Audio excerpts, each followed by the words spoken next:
Hi எல்லாருக்கும் வணக்கம். This is Ashwini. Welcome to my channel. And இன்றைக்கி நான் ஒரு சூப்பரான ஒரு விஷயம் தான் ஷேர் பண்ண போகிறேன்.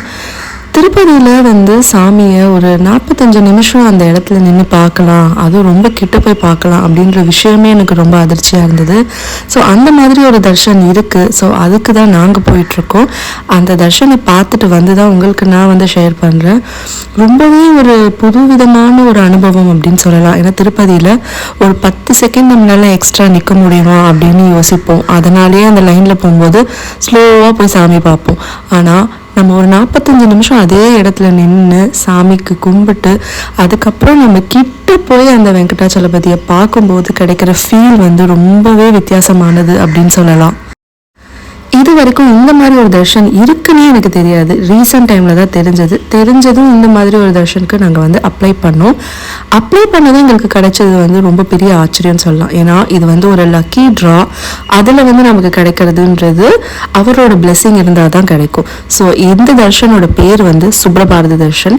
ஸோ அந்த தர்ஷனுக்கு நம்ம ஒரு கிட்டத்தட்ட எவ்வளவோ 1000 of people அப்ளை பண்ணுவாங்க அப்படின்னு நினைக்கிறேன். அதில் நம்மளை குழுக்கள் முறையில் தேர்ந்தெடுத்து நம்ம இமெயிலுக்கு செலக்டட்னு சொல்லிட்டு அனுப்புவாங்க. ஸோ அதை வச்சு தான் நம்ம அந்த தர்ஷனுக்கு போக முடியும். நம்ம நார்மலாக 300 rupees இல்லைன்னா விஐபி டிக்கெட் அப்படிலாம் கூட போய் சாமியை பார்த்துடலாம். ஆனால் இந்த தர்ஷனில் நம்ம போய் சாமி பார்க்குறதுன்றது ஒரு அரிதான விஷயம்தான். என்னை பொறுத்த வரைக்கும் இது கடவுளோட பிளெஸிங் கம்ப்ளீட்டாக இருந்தனால தான் எங்களுக்கு கிடைச்சிது அப்படின்னு சொல்லலாம். ஸோ எப்படி நீங்கள் சுப்ரபாரதி தர்ஷன் டிக்கெட் புக் பண்ணோம் அண்ட் அது எப்படி எங்களுக்கு கிடைச்சது அப்படின்ற டீட்டெயில்ஸ்லாம் நான் இந்த வீடியோவில் சொல்கிறேன். அதுக்கு முன்னாடி நாங்கள் திருப்பதி இறங்கிட்டு ஃபஸ்ட்டு அலமேலு மங்காபுரம் போய் பார்த்துட்டு அம்மனை பார்த்து தரிசனம் பண்ணிவிட்டு அதுக்கப்புறம் பஸ் ஸ்டாண்ட் கிட்ட எங்களுக்கு மார்னிங் நெக்ஸ்ட் டே இப்போ நாங்கள் இப்போ திருப்பதி ரீச் ஆகிறோன்னா நெக்ஸ்ட் டே மார்னிங் 2:30க்கு தான் தர்ஷன் சொல்லியிருந்தாங்க.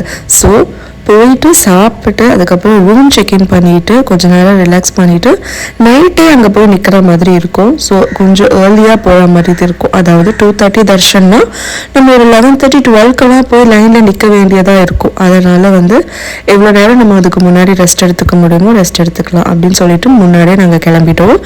ஸோ இப்போ நாங்கள் பஸ் ஸ்டாண்ட் பக்கத்தில் இருக்க ஒரு பாலாஜி ரெஸ்டாரண்ட்டில் ஒரு ஃப்ரைட் ரைஸ் மாதிரி சாப்பிட்டுட்டு அதுக்கப்புறம் நாங்கள் திருப்பதிக்கு ஏசி பஸ் புக் பண்ணிட்டு கிளம்பிட்டோம். திருப்பதி மலை ஏறும்போது அதை பார்க்குறதுக்கே ரொம்ப அழகாக இருக்கும். சின்ன மலை தான், பட் அதை பார்க்குறதுக்கு ரொம்ப அழகாக இருக்கும்.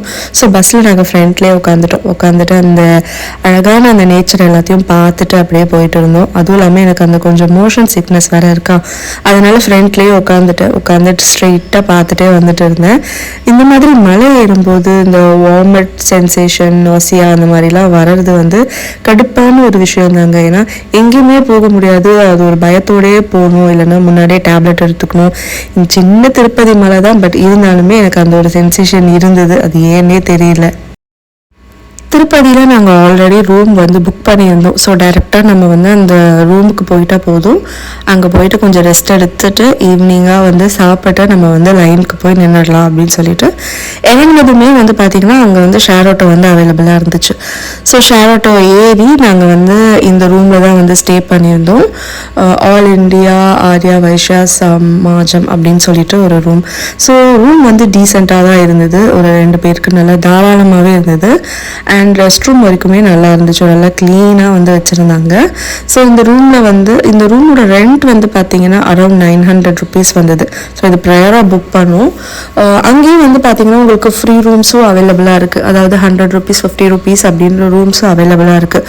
பட் ஆனால் அதுக்கு நம்ம முன்னாடியே லைனில் நின்று டோக்கன் வாங்கி அதுக்கப்புறம் நம்ம ரூம் நமக்கான ரூம் அலாட் பண்ணுவாங்க.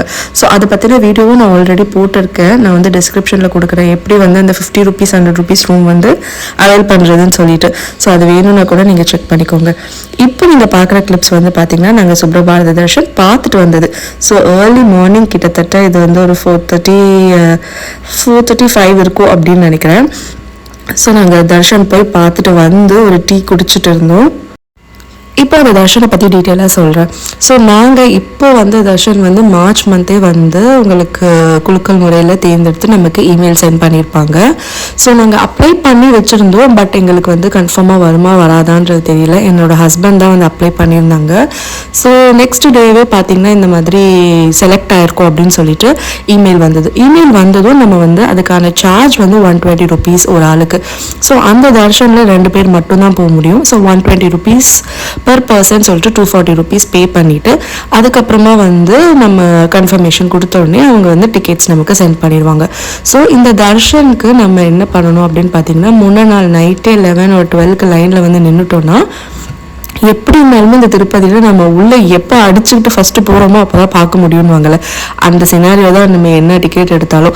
ஸோ அதே மாதிரி தான் நாங்கள் 11:30 12க்கு போய் உட்காந்ததும் கேட்ஸ் எல்லாம் வந்து 1:30க்கு ஓப்பன் பண்ணாங்க. 1:30க்கு ஓப்பன் பண்ணதும் உள்ள செக்இன்லாம் முடிச்சுட்டு 2 o'clock வந்து அந்த கூண்டுக்குள்ளே போட்டுருவாங்க.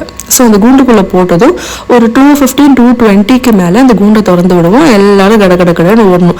இந்த தர்ஷன் வந்து பார்த்திங்கன்னா ஒரு 245 members வரைக்கும் தான் அலௌட். அந்த 245 members மட்டும்தான் அந்த கூண்டுக்குள்ளேயே இருப்போம். ஸோ அதை திறந்து விட்டதும் அது உள்ளே ஓடி போய் நம்ம சாமி எப்படின்னு பார்த்தீங்கன்னா இந்த பங்கார வடிக்கல் சொல்லுவாங்கள்ல, அது உள்ளே வந்து அனுப்பிட்டு ஃபுல்லாக க்ளோஸ் பண்ணிடுவாங்க. ஸோ அது உள்ளே நம்ம வந்து கிட்டத்தட்ட 40 minutes வரைக்கும் நின்றுட்டுருப்போங்க. அது உள்ளே நம்ம போகிறதே ஒரு 10 seconds தான் இருக்கும் நம்ம நார்மல் டிக்கெட் எடுத்து பார்க்குறோன்னா. ஸோ ஒரு 40 minutes உள்ளே நின்று சாமி பார்த்தோம். அப்போ வந்து காலையில் சுப்ரபாரதம் பாடி அவரை எழுப்புவாங்க. அதுதான் இந்த சுப்ரபாரத தர்ஷன். ஸோ நைட்டு அவர் தூங்கிட்டு அதுக்கப்புறம் காலையில் 2:30 மணி கரெக்டாக 2:50 3 மணி அந்த மாதிரி டைமில் அவருக்கு சுப்ரபாரதம் பாடுவாங்க. சுப்ரபாரதம் பாடுற வரைக்கும் நம்ம அந்த லைனில் தான் நிற்போம். பாடி முடித்ததும் நம்மளை வந்து 1 by 1 சன்னதிக்கு உள்ளே அனுப்பி கிட்டத்தட்ட ஒரு 10லேருந்து 20 டிஸ்டன்ஸ் தாங்க இருக்கும். அது வரைக்கும் சாமியை நம்ம நல்லா பார்த்துட்டு வரலாம். எனக்கு வந்து பார்க்கும்போது இந்த சின்ன வயசில் படத்தில் வந்து பெருமாளை காட்டும்போது பின்னாடி அந்த ஒளிவட்டம்லாம் தெரியும்ல, கிட்டத்தட்ட எனக்கு அந்த அளவு தெரிஞ்சது கூஸ்பம்ப் மூமெண்ட்னு சொல்லலாம். இந்த மாதிரி ஒரு ஆச்சரியம் எங்கள் லைஃப்பில் நடந்தது வந்து ரொம்பவே சந்தோஷமான ஒரு விஷயம். எங்களுக்கு கிடைச்ச அந்த பிளெஸ்ஸிங்கை நினச்சி நாங்கள் ரொம்பவே சந்தோஷப்படுறோம் அண்ட் ரொம்பவே தேங்க்ஃபுல்லாகவும் இருக்கோம். சுப்ரபாரத தர்ஷனை பொறுத்த வரைக்கும் அவ்வளோ ஈஸியாக டக்குன்னு கிடைக்காது. எனக்கு தெரிஞ்ச நிறைய பேரே வந்து நிறைய வருஷம் அதுக்காக வெயிட் பண்ணி இன்னும் கிடைக்காமலேயும் இருக்காங்க. ஸோ எங்களுக்கு கிடைச்சதுன்றது ஒரு பாக்கியம் தான் சொல்லலாம். ஸோ அந்த தர்ஷனம் மன நிறைவாக பார்த்துட்டு லட்டு வாங்கிட்டு அதுக்கப்புறம் நாங்கள் வந்து கீழே வந்துட்டோம். ஸோ ரொம்பவே ஒரு ஆச்சரியமான விஷயம் எங்கள் லைஃப்பில் நடந்ததுன்னு சொல்லலாம். இது வரைக்கும் எங்களுக்கு தெரியாத ஒரு விஷயம் இந்த மாதிரி நடந்தது, அதுவும் பெருமாளை கிட்ட போய் பார்த்துட்டு வந்தோம் அப்படின்றத நினைக்கும் போதே ரொம்ப ஹாப்பியாக இருந்துச்சு. அதுக்கப்புறம் நாங்கள் ரூமுக்கு போயிட்டோம். ஸோ ரூமுக்கு போகிற வழியில் தான் இந்த யானை வந்து கரெக்டாக வந்தது. ரொம்ப பார்க்க அழகாக இருக்குல்ல, இந்த யானை பார்க்கவே எனக்கு ரொம்ப பிடிக்கும். ஸோ அதுக்கப்புறம் ரூமுக்கு போயிட்டு செக் அவுட் பண்ணிவிட்டு அன்றைக்கி நைட்டே கிளம்பி சென்னை வந்துட்டோம். ஸோ இதோட இந்த விலாகையும் நான் வந்து முடிச்சுக்கிறேன். ஸோ கண்டிப்பாக உங்கள் எல்லாருக்கும் பிடிக்கும்னு நினைக்கிறேன். ஸோ சுப்ரபாரத தர்ஷனை பற்றி சொல்லணும் அப்படின்னு நிறைய பேருக்கு தெரியுமா தெரியாதான்னு தெரியாது. இன்ஃபேக்ட் நிறைய பேருக்கு தெரிஞ்சிருக்கலாம். ஸோ தெரியாதவங்களுக்கு இது ஒரு இன்ஃபர்மேஷனாக இருக்கும்ல. ஸோ இந்த வீடியோ உங்களுக்கு பிடிச்சிருந்தா மறக்காமல் லைக் பண்ணி ஷேர் பண்ணி சப்ஸ்கிரைப் பண்ணிக்கோங்க அண்ட் கண்டிப்பாக சப்போர்ட் பண்ணுங்கள்.